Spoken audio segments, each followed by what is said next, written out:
bang iba naman sa pictures tong property mo? It looks dead and neglected. It looks bad. Sir, hindi pa naman po yan patay. Pwede pa po silang buhayin. Never mind. Not a good investment for me. Try to look for another buyer. I'm out. Yun na yun. Sinayang mo oras ko, scammer. Ano sabi mo? Nothing, sir. Thank you for your time.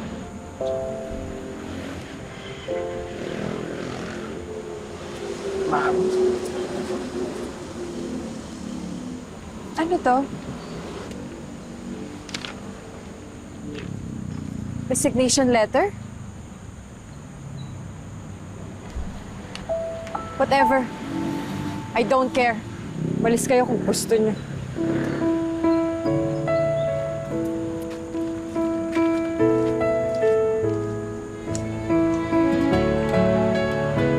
Okay, fine.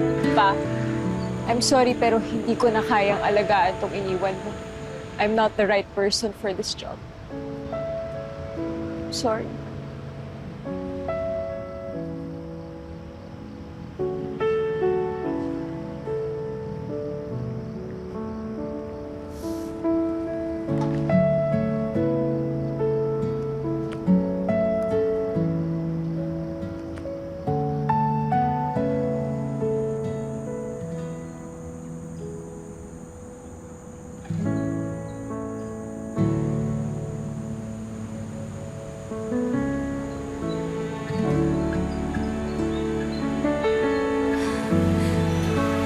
Nangyari to?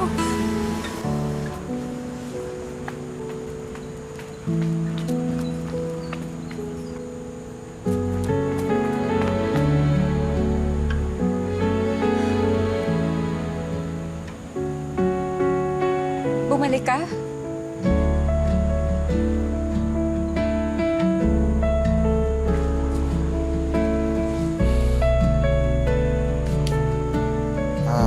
Bumalik po ako kasi nabasa ko yung letter niyo. Naantig ako eh.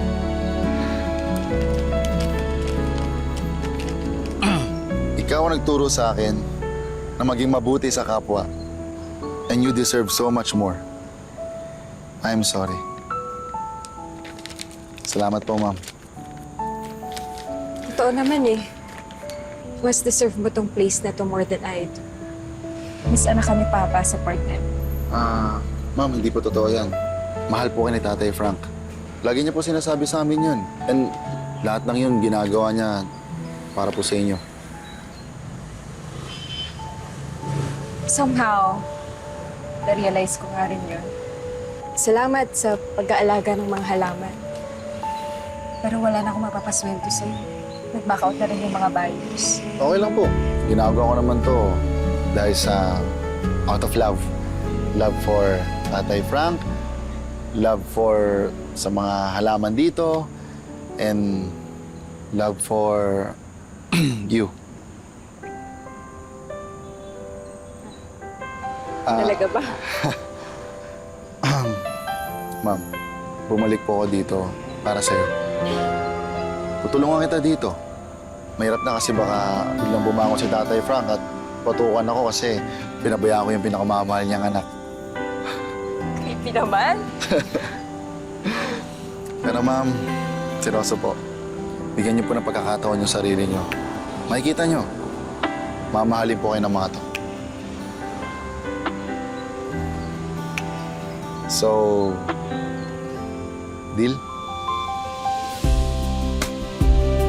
Deal.